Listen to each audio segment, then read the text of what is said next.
Ajo që duhej të ishte një fest familjare u kthye në një ngjarje të rëndë.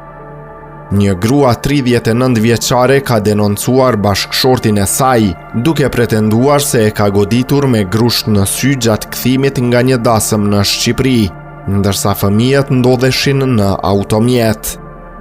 Sipas informacioneve, incidenti dyshohet të ketë ndodhur më 1 gusht, pasi çifti ishte nisur për të marrë pjesë në një aheng familjar.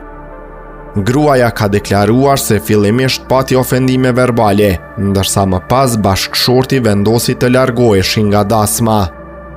Gjatë rrugës për në Kosovë, konflikti sipas saj eskaloi në dhunë fizike.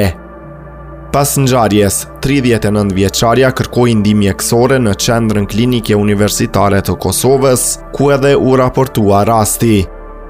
Policia ka intervistuar të 2 bashkëshortët, ndërsa në kuadër të hetimeve është dëgjuar edhe një nga fëmijët në prani të përfaqësuesve të qendrës për punë sociale. Me urdhër të prokurorit të shtetit, ndaj të dyshuarit është inicuar procedurë për veprën penale, dhunë në familje, ndërsa rasti do të vazhdojë të trajtohet në procedurë të rregullt.